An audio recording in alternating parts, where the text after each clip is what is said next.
we are live. Welcome back, ladies and gentlemen. I am your host, Blake Ruffino. I keep doing that, man. I'm sorry. I keep doing that. You're good. I get so excited. That music, that intro gets me pumped up. I start like shadow boxing in the background, you know. I just uppercutted Apollo Creed in the 4th round to drop him. It gets me juiced up too. Yeah. It gets me juiced. You know what else gets me juiced up though, Blake? We're almost at 900 subscribers. We're like a couple away from 850. We're getting really close to that 1,000 number we've been trying to hit. Yeah, look, and I'll be honest, it's taken us a little bit less time than it took me with AYS. It took me like 4 years, or no, not that long. I think maybe 2 years. And so listen, you want to hear a funny story? One of my good buddies, now he's one of my good friends. I started this in 2017. Kind of off and on back then, didn't really care.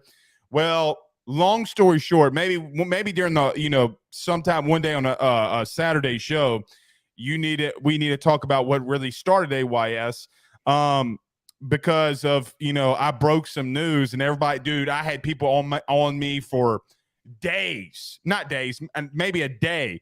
And Dave Aranda wound up coming back to LSU, and I looked like a genius and what catapulted AYS. But today, nevertheless, is the 5-year anniversary that I started the podcast.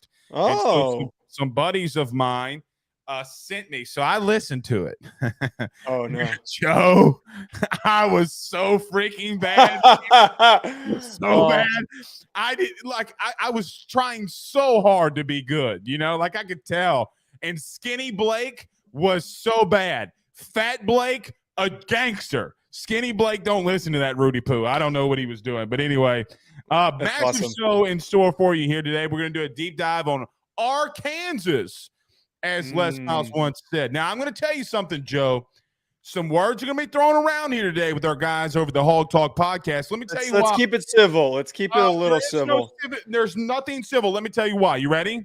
Yeah. Because Arkansas just walked off Texas A&M in Hoover in the SEC baseball tournament.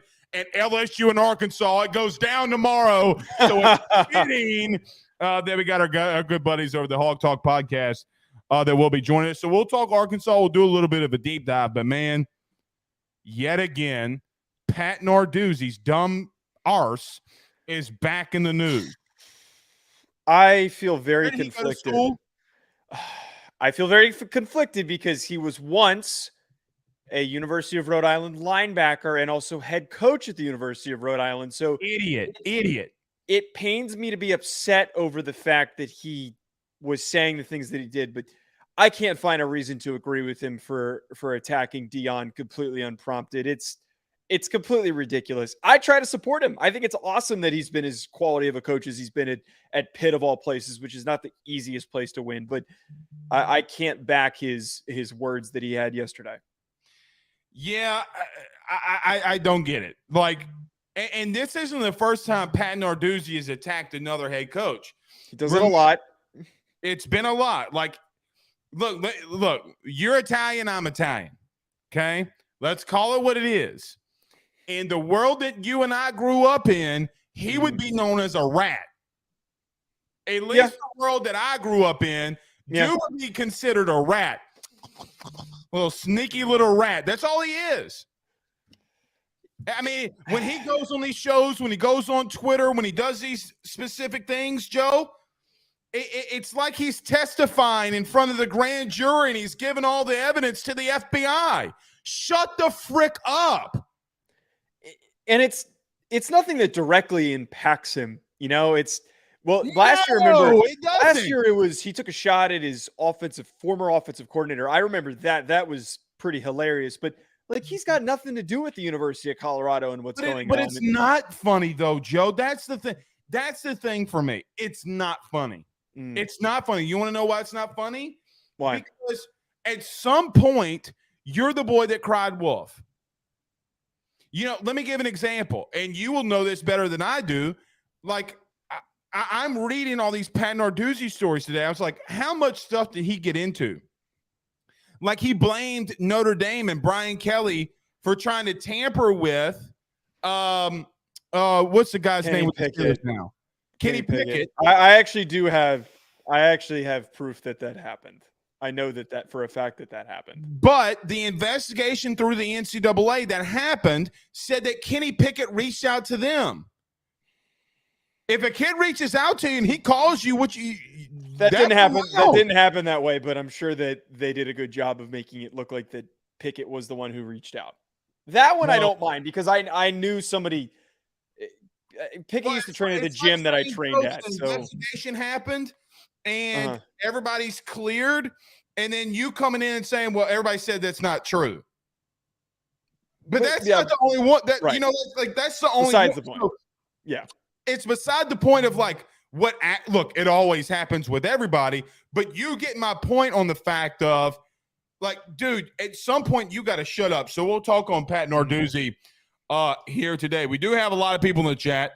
Chris H says we roasting whole hog tomorrow at 4:30. Joe, you ever been to a hog roast? I've never been to a hog roast. That's not really a common thing in New Jersey or Rhode Island or California. I don't even know if there are hogs. Oh, dude, California's got hogs like crazy. Not in Los Angeles. If you go to the right places. What do you think those mountain lions eat? I'm not joking. That's a good point. Listen, dude, listen. Let me just say something. I'm going to country you up quick, fast, in a hurry. I will pay massive amounts of money for you to come to Louisiana to watch you try to eat a crawfish. Dude, don't act like I'm not like, I'm inept over here. I have a very complex palate. You were trying to say that I couldn't eat spicy food. I can do that. I'm fully capable. We got to stop acting like it's not possible. You said the word palate. Oh, stop. Okay, that's not. What word would you other use? What other word would you use to describe that then? I don't know. Okay. Is Arkansas any good at baseball before we hit the break? Oh, they're really good. They're not better than LSU, though. Well, Arkansas won the SEC regular season title. Yeah, they're pretty good. Oh, so that's going to be a real battle. Hey, so imagine this from a baseball perspective. Imagine having at any given year 6 Alabama and Georgia's in your conference. That's what That's what SEC is like. Baseball is. Yes. I know that y'all have those 2 guys that are supposed to, or actually more than 2 guys. You have a bunch of guys that are supposed to be first rounders, which is pretty nuts to know. If Dylan Cruz and Paul Skeens from LSU went 1-2, it would be the first time in its history. Dylan Cruz, the player of the year from LSU, it's the first player of the year in back-to-back seasons in the SEC's history. And from y'all didn't even win the conference? No. That's the point. That's nuts. And by the way, Arkansas, who won the regular season, LSU beat them 2 out of 3 games. That's ridiculous. And beat them down on Saturday and Sunday. Like, beat them down. And beat down a lot of teams. So, it's going to be – look, I'm roasting a whole hog tomorrow, baby. Give me some hog butt. I'm rooting for you guys. I will for the very – Pig Suey. For the very rare occurrence, I will root for LSU. Hopefully you guys win. Elks70 said that I said something about Kevin Warren's background. That wasn't me. That was Joe that said something about Kevin Warren's background. I thought all we brought up was his – oh, no, I think all we said was he was a lawyer, and we weren't exactly sure what he worked in multiple NFL organizations before he took the Big Ten job, but that's behind us. I don't want to waste any more time on Kevin Warren because he's a bozo.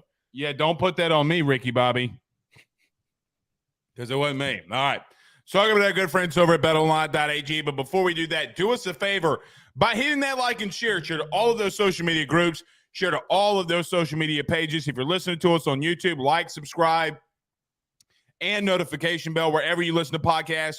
Rate, review there as well. We greatly appreciate you doing that. Let's talk about our good friends over at BetOnline. We're going to talk some Pat Narduzzi, a little bit of a deep dive into Arkansas. We talk about that next. BetOnline is the fastest and easiest way for you to wager on all of your favorite sports, contests, events with the first-to-market odds and lines. Find reviews for all the news for each league, including Major League Baseball, NFL, NBA, NHL, combat sports, college sports, esports, and even golf.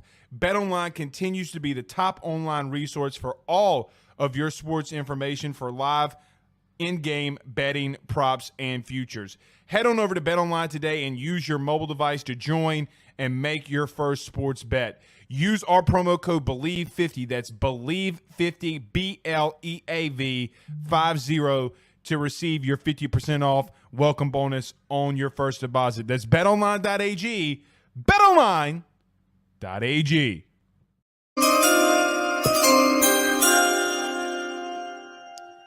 All right, so let's talk about this Pat Narduzzi thing. So basically, and I'm just going to paraphrase. I don't want to read, Pat Narduzzi was asked a question by some Rudy Poos at some Rudy Poo, wherever. And they're probably not Rudy Poos. They're just asking a head coach at a Power 5 program a question. And he goes on and talks about Deion Sanders. And Narduzzi basically would said, look, when you go to a team, you inherit the team. You can't go in there and cut all these guys and do what Deion's doing. And basically he's taking a shot at Deion. Now, let me say this. I get where he's coming from, okay? But then Narduzzi turns it back on himself and goes, I've been in coaching and I gave my life to this sport, and I would never do that. Look, you narcissist, it's not about you. It is classic narcissism when you call somebody out, a head coach out, or somebody in your profession, and then say, well, I don't do that. Well, I don't do that. Well, guess what, Pat? It's probably why you can't win the ACC. Maybe if you did start doing some of these things, you could win it. But to call somebody else out, Joe, Pat Narduzzi, you idiot. Look, I think that there's one aspect to this that bugs the crap out of me, because he tried to stand on this moral high ground of saying, like, well, when I came in and I took this job, I coached the players that were on the roster and I worked with the kids that were on the roster. But I would sit here and argue that it is better and more beneficial to be upfront with a kid that he's not going to get into the starting lineup and then he's not going to play, and encourage him to seek opportunities elsewhere. If that is deemed pushing a kid out, it is what it is. And you don't have a spot for him on the roster because he's not good enough for the standards that you're looking for, it is what it is. But I would argue that it's worse to give a kid false hope just because you're trying to maintain enough depth on the roster, right, and mislead an individual. I think that is one of the worst parts about college football that has been around for the longest time. And since the transfer portal came around, it hasn't been able to be solved. And now it is. You can be upfront with kids. You can tell them, look, man, you're not going to get on the field here. You might want to look at a G5 school or somewhere else. We're trying to do different things.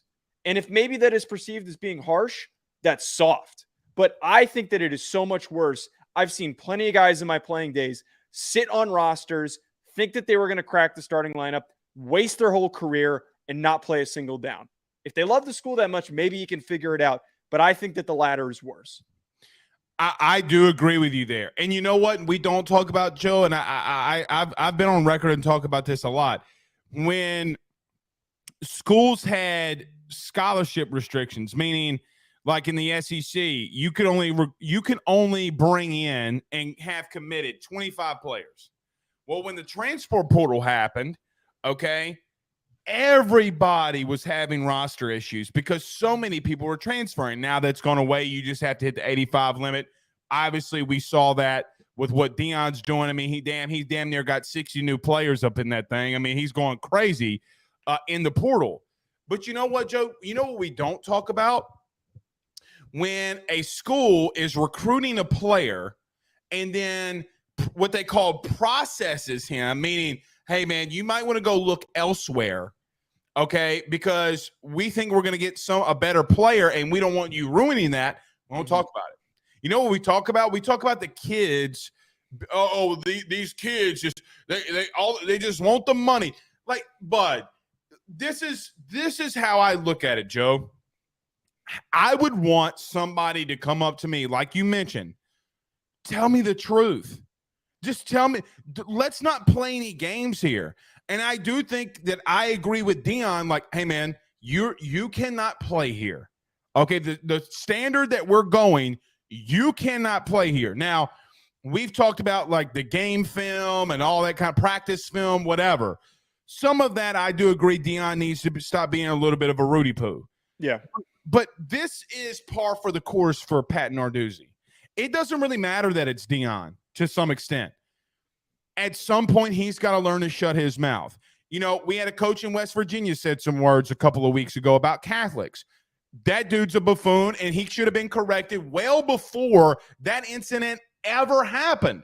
But coaches go unchecked, right? Like coaches like this go unchecked because he'll win a game. He'll go maybe 8-4, 9-3, and Pitt, the Pitt Panthers, they'll be excited. But then when Tennessee goes in there with Hendon Hooker and claps those absolute cheeks up and down the field, oh, well, we gave it a good shot.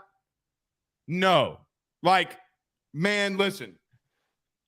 This man had a chance to build something special at Pitt, being in a down ACC. He failed. And yet he's taking his what's the word I'm looking for here, Jerry? He's taking his, it's not anger, but frustrations, like the little man syndrome, the frustration out on everybody else. It's nobody's problem. If Deion is in the context of the rules, Deion can do whatever in the hell he wants to. If he's not breaking any rules, why do you care? You know what? Line up and go play him in 3 years, Pat. Because if he's still there, I promise you Pat Narduzzi will get them cheeks clapped. Because here's what I know. Even though Deion, and we don't talk about this enough, even though Deion may not have all of the coaching experience in the world, you know what he does have? He's got a damn good staff. He's got a damn good staff. Absolutely. Pat better be careful, man. And I'm honestly, if I'm the AD at Pitt, I'm telling him, hey, man, can you just shut up for once? Like I mentioned earlier, Joe, we're both from an Italian family. And if my grandpa were still alive, he'd be screaming at the TV, listening to us right now and saying, oh, so Pat Narduzzi's a rat. Yeah. Yes. That's all he is. He's a rat. So long story short, he needs to shut his mouth. Right. And like, it's just his character. It's to complain and take shots at people that he has no business talking about. But honestly, like if this was Saban, I don't know if like, or Dabo Sweeney, like, I don't know what our thoughts would be on it, but to be in the middle of the pack at a conference that's not hard. We ripped Dabo alive for far less. Yes, that's true. That's true. This man has convictions on Jesus Christ. Okay, and all kidding aside, and we ridiculed him. Yes. We beat him down for his beliefs. But Pat Narduzzi says some craziness like this. He's your crazy uncle at the barbecue. My whole point is that it's completely unwarranted for the fact that they're middle of the pack at a bad conference. They aren't touching other teams in other conferences. He's had one good year, and Pitt has always been an easy team to root against. But like, look, you mentioned here that outside of the constraints of the rule, and is Deion violating anything? He's not. Like, I don't understand why in 2023, when this has become even more of a business than it has ever been, why we are speaking negatively on the roster reconstruction by Deion Sanders. If he doesn't have the talent that's ready to compete, why should he just sit there and wait? If he can't go out there and attract kids that are going to play specific to his scheme, specific to his team's mentality, why should he wait with the crap that was on the roster? Especially when many people said that is the worst, far and away, the worst Power 5 roster in all of college football last year. They were terrible. They were terrible. So you're going to fault him for trying to make his team better because he had a bunch of FCS players on his team? Well, and here's the part. Here's the part that I don't understand. Why are you going after Deion when your best wide receiver went to USC? Why? Good point. Why he can't keep his own talent? You can't even keep your own talent. Why are you worried about somebody else's? You know, it's like, Joe, like, so I have a son. I have a 4-year-old son. His name's Ben. Okay, love him to death. Kid's heart is made of gold, but kids get jealous. Okay, and when his cousins come over here and start playing with his toys, and he don't want you playing with them, he gonna run over there and smack you in the face. Not literally, but you get what he don't want you to do that. Yeah. Narduzzi's doing the same thing. Oh, give me my ball. I'm going home. And I get that it stinks for him that USC and Lincoln Riley came in there and plucked Addison the way that they did. It stinks. Well, then report it. Okay? Coaches are held to a higher standard. And I just wouldn't want my head coach out there running his gums. I wouldn't. And is he, like he's had some good teams, man. He's not a bad coach. He's not a bad coach. He just runs his damn mouth too much. Yeah, and it's like that's a really good way to kind of summarize all this is that he's not a bad coach. They've had good results there, but our perception of him is marred because of the way that he handles himself off the field. True. It's unnecessary. Very, very true. Who is a coach that I think people still have question marks by? Is it Sam Pittman? Sam Pittman. So we're going to have our friends on from the Hawg Talk podcast. They're joining us next. So in about 8 minutes, they'll be joining us. Joe, we've been talking about the SEC the last couple of days. We're breaking down who we think is going to be in our top teams. We can even pull it back up if we need to. We might do that when the guys come on. But it sparked a discussion, should we do an Arkansas deep dive? Okay, cool. They have some players. The KJ's back, Rocket Sanders back, Dwight McLaughlin's back. They are definitely pushing Landon Jackson. Have they gotten better? Is my ultimate question. And for me, I just don't know where they've gotten better.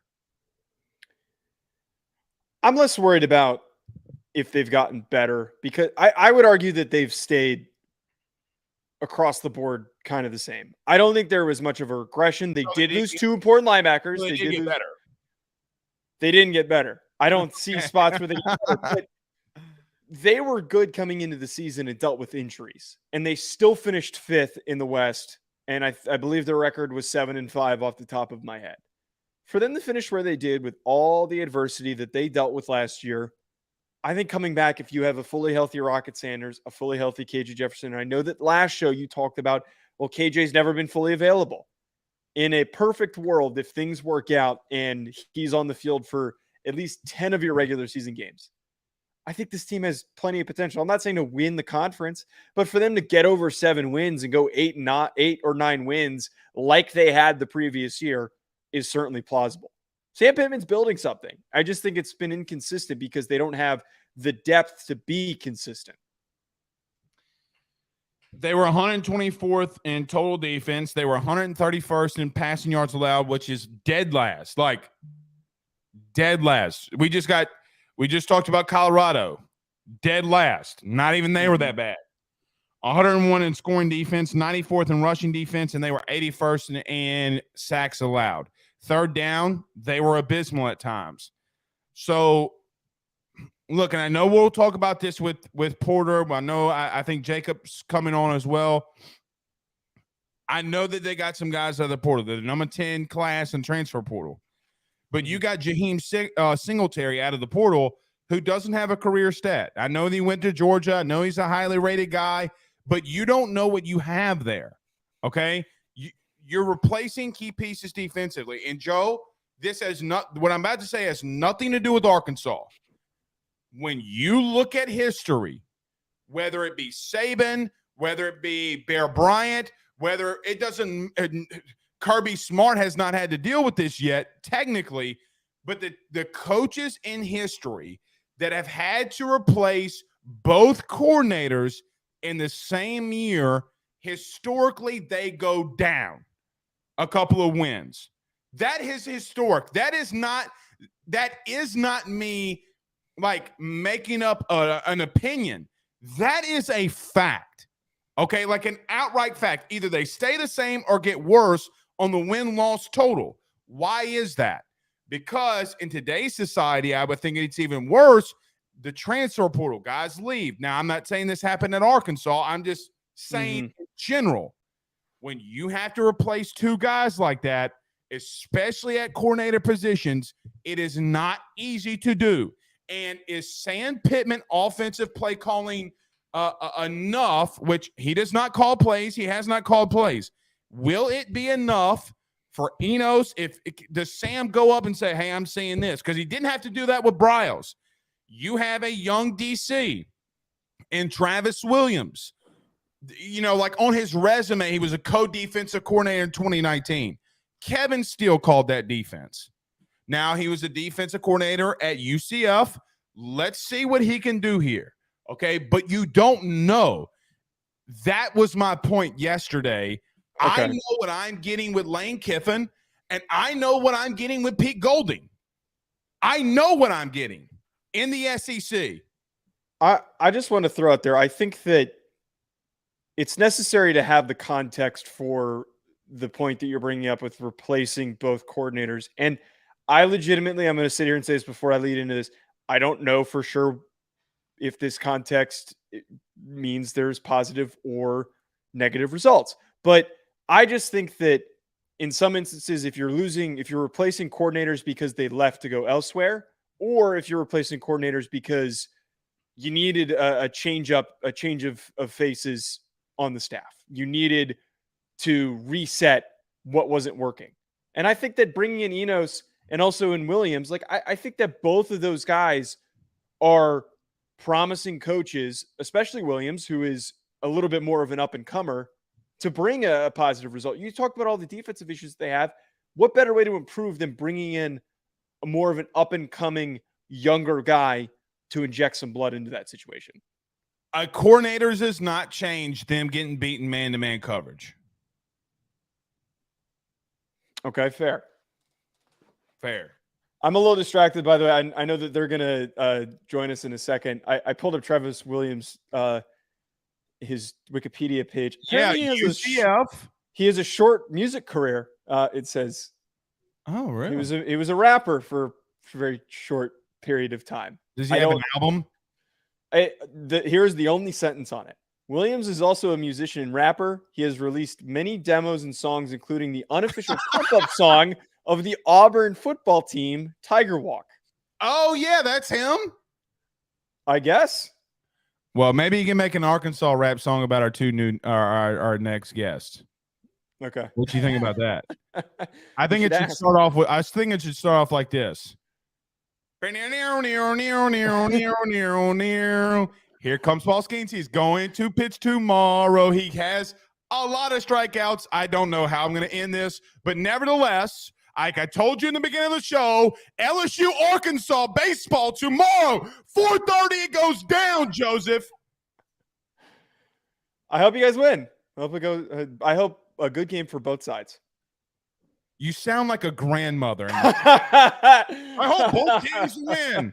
I just hope they have fun. That's you sound like Travis and Jason Kelsey's mom wearing a split jersey. All right. Yeah, because I can't fully admit I'm rooting for LSU. That's why. Ooh, okay. Hot words. Let's bring in Jacob. Let's bring in Porter. Let's talk to him next. Keep on this conversation of the Hogs. Mm-hmm. Let's talk about our good friends, though, over at betonline.ag. We're back next. BetOnline is the fastest and easiest way for you to wager on all of your favorite sports, contests, events with the first-to-market odds and lines. Find reviews for all the news for each league, including Major League Baseball, NFL, NBA, NHL, combat sports, college sports, esports, and even golf. BetOnline continues to be the top online resource for all of your sports information for live in-game betting, props, and futures. Head on over to BetOnline today and use your mobile device to join and make your first sports bet. Use our promo code BELIEVE50, that's BELIEVE50, BLEAV 50, to receive your 50% off welcome bonus on your first deposit. That's betonline.ag, betonline.ag. We're back. Jacob Davis and Porter Hayes. What's up, dudes? How's it going? Jacob, do you have headphones by chance? Absolutely not. I'm not at home right now. Oh, damn. Okay. We'll get through it. We'll get through it. All right. So the Hawg Talk podcast is joining us, guys. Let me first off by saying, Paul Schemes is in the building tomorrow, live against the Hogs. Y'all ready? We're always ready. How many Ks did he throw last time in the game y'all lost? Well, that wasn't on him. But hey, who Was it won? not? Who won? No, it wasn't. Are you sure? Yeah, the game went into extra innings. He went out in the ninth. Okay. Remember, I thought he in opened. the 10th, y'all went cuckoo for Cocoa Puffs, and then Saturday and Sunday, LSU almost run ruled you. Yeah, I was on vacation then, so I didn't remember everything. Oh, you just so happened to be on vacation. All right. Well, we're not here, even though it's going to be a really good game. Joe's camera must have went out. But guys, we were just talking about Arkansas, so I'm going to give you all the floor first. Look, yesterday or Monday, Joe and I were just discussing our SC West, and I got some pushback from a lot of people of having the Hogs in that middle tier group. Where am I wrong? Where am I right from what I was talking about on Monday? Where do you go? From what I was hearing y'all talk before we come in, there's a lot of talk about the OCs and replacing 2 fresh OCs in your DC. Enos has been here before, and I've talked with Jacob. Bielema had Pittman and Enos, and they both kind of went off done their own thing.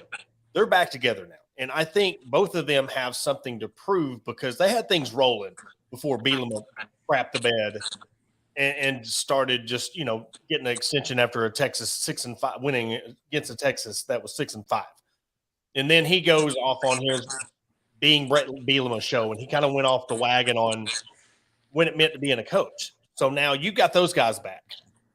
Now you're looking at last year. It showed that there was a lot going on inside that locker room. We don't know the details, but there was definitely something going on. And then you got Browse. He had half his foot out the door on where he was going to go to State or was he going to go to Miami. He ended up at TCU. So how can you really fault the team in KJ in doing what he did with a OC that his foot's halfway out the door? Now you've got somebody coming in who knows how to run the program. So yes, it is Enos's first year, but he is familiar with Pittman. They mesh, they've worked together, and then you bring in the DC, like Joe said, up and coming, and all it takes is one little thing to get things rolling to where, and you look at how the schedule kind of sets up this upcoming year, where you have 3 games before you go to LSU. It sets it up to where you can easily, things go your way, you can have a good season. That's the way I see it. It can be done. Look what Pittman done in the 9-3 year, 9-4 year. Things fell the way they fell, and they end up winning 9 games. Look at last year. Things didn't go their way. They go through the gauntlet. You lose to Liberty by 2 points. You lose to LSU by 3 points. You lose to Missouri by 2 points. Yes, if they win those games, does Browse stay with Arkansas? Does Odom stay at Arkansas? And where are we at this year? We can go what if about any team, but those signs of with all the drama, they could have very well still won 2 of the 3 of those games and been looking at 8-4, 8-5 season. Jacob, just to let you know,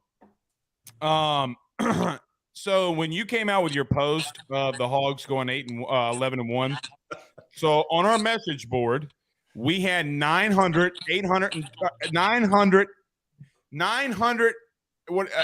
something. Okay. I'm like messing up in my brain what I'm trying to say, but over 900 freaking comments on your post. You said the Hogs were going 11-1. Can you justify for me? Okay. This is like the 3rd straight year I've actually done this where I just troll everybody. But I did pick Arkansas. At least you admit it. Look, man, I trolled a bunch of Alabama fans last year when I said Drew Sanders over Will Anderson, But listen, so I did think of a scenario here. I did think Arkansas either wins. I think they can win in Baton Rouge just because you have a senior quarterback. You have a outstanding first-round talent at running back. You have an offensive line that I think is very much are way more talented than what they have been in the past. They lost a lot of seniors, but they're going to be young, and we know how a young offensive line looks. But they're under the guru Sam Pittman. You bring in 3 wide receivers from the transfer portal that are rangy. Nobody, lightly recruited coming out of high school, but everybody wanted them coming out of the transfer portal. You got Isaiah Satania there, too, as a redshirt freshman. A guy that's a speedster, a guy that's a track star. He showed off in the spring game along with Sam Bakke, who was also a redshirt freshman. You look at the defense. The front 7, I think, are going to be able to are capable of rushing the passer, being able to do a few more stunts and a few more crazy things, be more physical, be more aggressive than what they have been. Because I think they're going to be able to do that just because the back end of the defense has got to be better. Like they were ranked 131st, and that's a lot of the reason why Barry Odom was basically shown the door. Like I don't think it was more of him having to find a job, compared to he was told. Yeah, Right. to find a job. Yeah. So I think Arkansas, you look up and down the schedule, they start 3-0. You go into LSU and, maybe you knock them off. That gives you a lot of momentum going into that next 3-game stretch where they're all road games. You got A&M, you got Ole Miss, you got Alabama. You go 3-1 in that stretch with a 1-loss to Alabama, and Florida looks terrible. You look at the final 4 games with Auburn, FIU, Missouri, and Florida International. There's your 11-1 season. All right, do you mind if I fire back? Okay. So here was my logic, okay?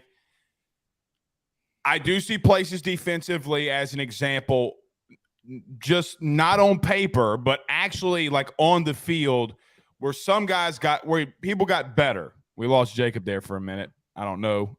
Hopefully he joins us back. There he is. Okay, so in reference to like what Ole Miss did, Pete Golding's a massive addition. They did go get bigger up front in their front 7. Arkansas loses some key pieces in that front 7. Drew Sanders is not replaceable, and it's not replaced on this roster right now, right? Like I don't see where he's been replaced. You talked about the young offensive line. Now, Jacob, I know that you and I talked about this a lot in the offseason. In reference to, look, Sam Pittman's going to have a good offensive line. But when I look at history and I look what's on the field, it's just hard for me to see where they've gotten better defensively, right? Like, I don't know. So that was my pushback. If I just don't know if Travis Williams can come in there and push them to a level that maybe they can get back to that 9-4, maybe even 10-2 range like they want to. That was my logic, I guess, y'all's rebuttal on that. Let me point something out. Their first game, Arkansas's first game, is always that Texas A&M game. It's that swing game of how the season can go. Look what springboarded the 9-4 season. It was the win finally over Texas A&M. Okay. And this is nothing against LSU. We know the talent discrepancy between LSU and Arkansas. This isn't an LSU thing. I'm saying this year it is, because who's the first SEC opponent that Arkansas plays? It's at LSU. You win 3 games. Arkansas always plays very good against LSU. If we go into LSU and get that win, because you look at last year, the doink field goal, then you turn around and play Alabama, get destroyed. You get destroyed by Mississippi State. There goes the free fall. Yeah, you bounce back and you got to get a win against BYU and Auburn. But Porter, is the question that I would ask, though, is I understand that if you win, but where did you get better? But that's what I'm getting at. If we play it to me, there is talent, but a lot of it is, it's luck. Things got to roll your way. Games got to roll your way.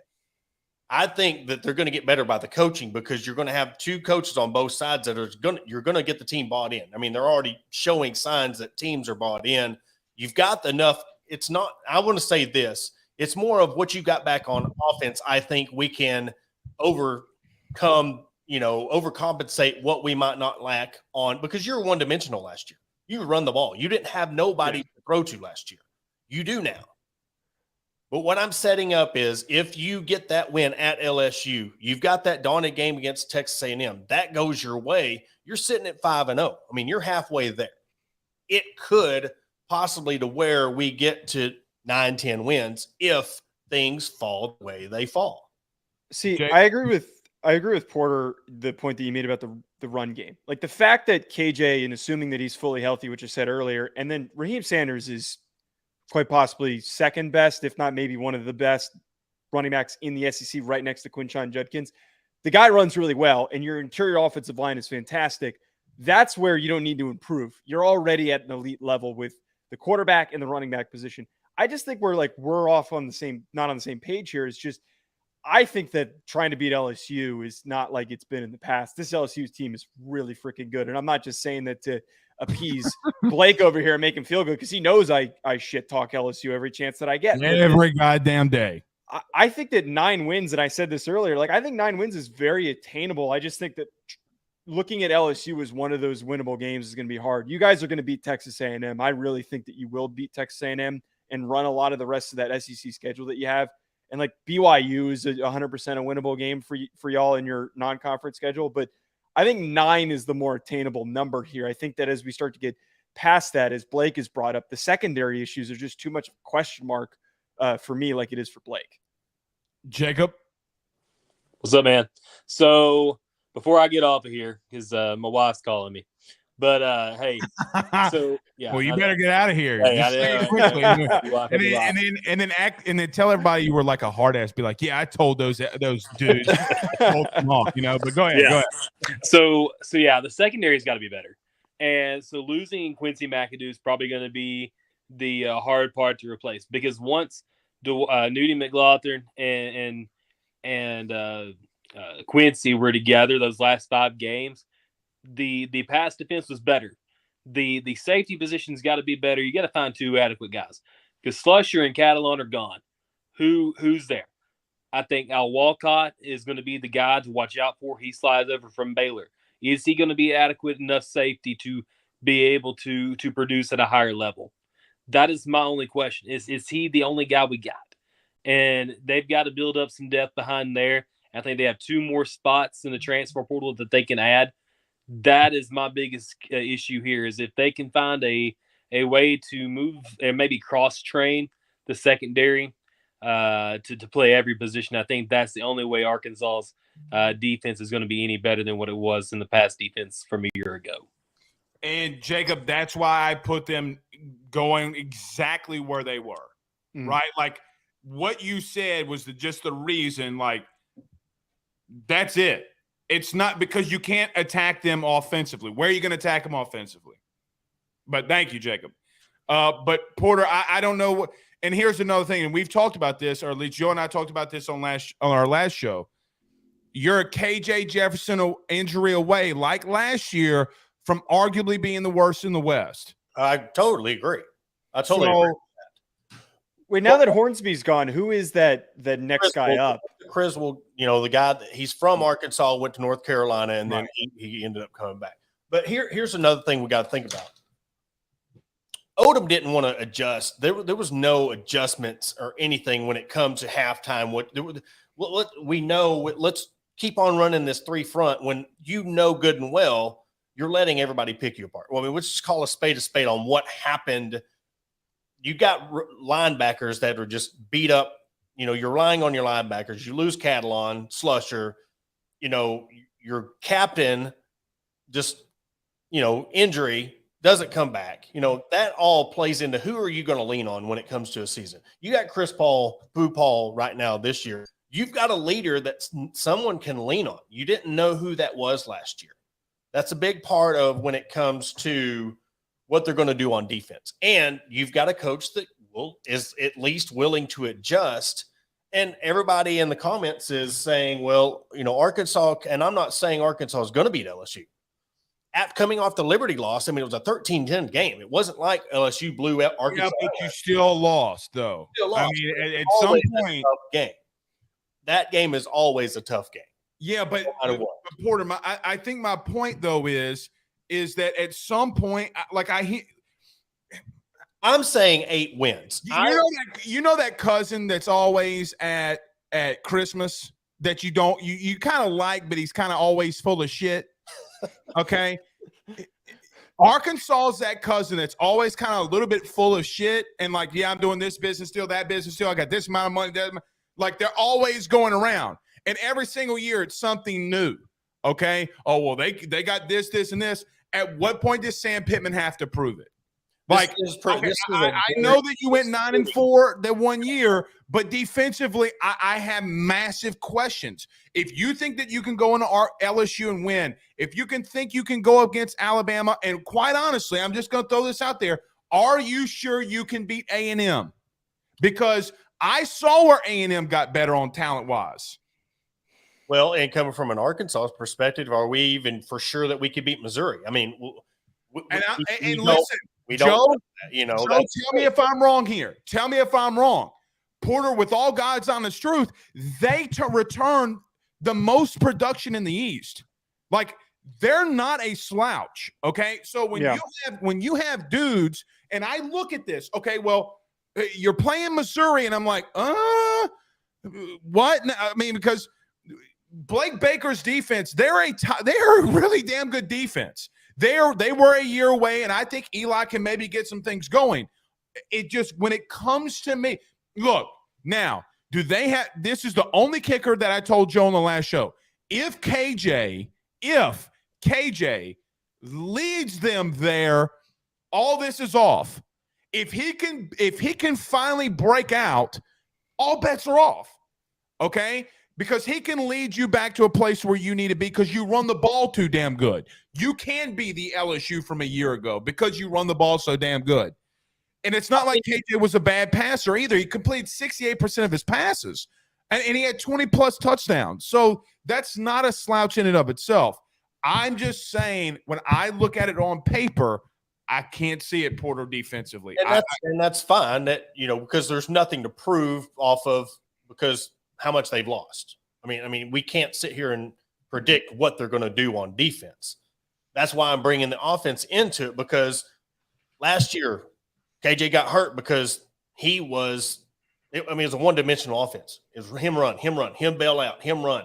Even when he passed, look at that one play last year where he passed and then he had bail out and then run 20 yards. I mean, he actually has targets to throw to, and I've told Jacob this. If people have to really start respecting Arkansas in the passing game, and they have to respect the running game too, now they have to respect both aspects of your offense, and they're going to score more points. Well, yeah, I think that go ahead, Joe. Go ahead. I was just going to say that I think that this offense is going to be a lot more well-rounded. One guy that's not really brought up is that they added this receiver, Anthony Armstrong, who's from Texas A&M Commerce. I know that Blake's probably going to roll his eyes bringing up an FCS guy coming into this program, but the dude was productive. Like, the dude can move for a 6'5" player. But Joe and Porter, I don't mean this in a wrong way. It's going to get tilted to LSU. Didn't have a catch against Cy Alexander, though. Did he not? No. I watched the game fully. So, again, you have two FCS portal guys that transferred to the SEC, and arguably the best Southland Conference receiver a year ago got shut down by the LSU guy. Who's trying to throw him the football, though? Hold on. It's not just LSU. You have Bama that got better at corner. You have teams like Florida that went into the FCS and got some dudes. They got better defensively in the secondary. So, again, where is that playmaker on the outside too? I think it could be Armstrong, man. Like, this is the closest thing that they have from losing Traylon Burks. I'm not saying that he is. You can ball now. I'm not saying he is, but I think he's got some potential. I mean, he's got some juice. Do y'all keep hearing my shoulder pop? No. Every time I do like this, it's like it's like it sounds like a damn machine gun. All right, Porter, last thing for you, bud. You know what? I was gonna ask you to give us a record, but we're gonna bring you on before that anyway, before the season. So I kind of feel like it's a little wore out. What you think happens tomorrow baseball wise? LSU, Arkansas. Boy, it's tough because, I mean, you got to tip your cap to both teams. I mean, both teams are playing. I agree, man. Very well. And this is where I'm going to give the edge to Arkansas, is because Oh, on Skeensy. Oh yeah, because Okay. you got the coach of the year with what he's done in all the injuries they've faced. You got Diggs, that is the most clutch hitter in the country right now. Just what they've been able to do, and you've got your good pitcher, but we've also got a good closer in Wood. I mean, we got a lockdown closer that can come in, shut the door. I say Arkansas wins this 6-5. They would have done something that nobody's done all year, which I'm not saying it's not plausible, but Paul Skeens is a dude. I won't go 5-6. I think it's a 3-2-ish type game, personally. Maybe 4-2. If both of these pitchers are going to do what I think that they're going to do, I think it's going to be a lot. I don't think these bats are going to be at it. Now, you never know, man. It's Hoover. I mean, I've once seen Missouri take down Vandy, and it wasn't pretty. So, all right, Porter. Appreciate it. Tell them where they catch all your stuff, though. Tell them where they can catch all your stuff. You can catch us at The Hawg Talk on Twitter, Facebook. We got YouTube, Instagram, anywhere you can find us. We're there at The Hawg Talk. I'm at Porter_HTPSC, and then at Jacob Scott Davis. We're on live every Sunday and Monday with 2 shows a week. Always good to come chop it on with y'all and talk some shit. Of course. Thanks, Porter. Anytime. Go Kim Mulkey. All right. That's Porter Hayes. Dude, they're great, man. They know their stuff, dude. Yeah. Joe, just for me, man, just for me, like I said, I can't get past. I can't get past, but you can say the defensive stuff, right? Is that what you're going to? Yeah, Joe. Well, I get that. So how much better are they going to get defensively? And let me ask you this. Are they going to go from 131st in the country to in the 80s at minimum? Joe, they'd have to climb 4. It would be a miracle. It would be a miracle for them to get better defensively in the secondary, man. And I'm not saying it's not possible. Well, let me counter this. I think that there's only one direction to go for them for how bad they were last year. No crap, Joe. There's no other teams to go below then. They're gonna improve. It's just a matter of like how much of an improvement is necessary to get over that 7-win margin. They're gonna have to win some shootouts. Like that's what it's gonna take. They're gonna have to win some high scoring games, or they're just gonna have to do what they tried to do last year and run the football. Right, play defense by running the clock. Like that's exactly their best way to accomplish. And it doesn't mean and Joe, you know what that doesn't mean? That doesn't mean you go less miles slow or well, I guess Brian Kelly was kind of slow when he was at Notre Dame. They would eat the clock a lot and they ran the ball and stuff like that, which is crazy. He didn't do what he did not do in at LSU. They were wide ass open. It's like you know what I just thought about when I said that? It's like when a girl breaks up with a dude and you're the ex-boyfriend and she wouldn't do any of the things that she's doing with the new boyfriend. The same exact it's the same exact concept. It feels so good to be the new boyfriend. That it feels so good. Yeah, but cheaters cheat. So if they cheat on, he hadn't cheated at LSU yet. No, I'm not saying cheating. I'm saying that like if a girl cheats on you and she leaves for somebody else, has eyes for someone else and goes elsewhere, don't be surprised if they don't have eyes for someone else down the road. Just saying. He's too old. He's getting too old. What is he? He's like mid-60? Is he 60? 61. But here's another thing. Does the team come in and give LSU $90 million guaranteed to buy him out? Does the NFL have to buy him out of his contract? Yes. I wouldn't be surprised if some dumbass NFL team. He is not going anywhere. One national championship, Blake. One national championship. I bet that he gets that phone call. He got a phone call for the NFL when he was. Yeah, but no, he won't do that. LSU. He won't. Let me tell you why. He won't do that. Because again, say if he goes anywhere in the NFL, which by the way he confirmed to us, okay, that he's not going there. Okay. Chris dropped a fantastic comment, by the way. I just have to. What'd he say? If you're laying it down right, she ain't gonna cheat. Oh God, that might be the best comment we had. That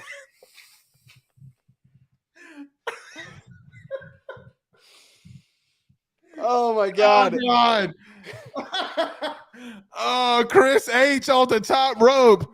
Oh, if you're laying it down right, she ain't gonna cheat, Joe. Oh man. Oh God. Oh man, that's great. That's so amazing. great. All right, so let me end it with your thought here. Yeah. What's your record for Arkansas? Because we're not going to get back to it. I think that it's 8-4. I'm 7-5. I'm just a game below you, and that's why I don't think me and you are that far off. You know what that is? You know what that is? Let me tell you what it is, because I got to run. You know what that is? Me saying that you don't beat Missouri at the end of the year. That's all that is. Which I don't think that's going to happen. And I also think that they beat A&M. We'll see what happens. Hey, Joe. Don't forget, if you're laying it down right, she ain't going to cheat later. Go to AYS now. We're coming.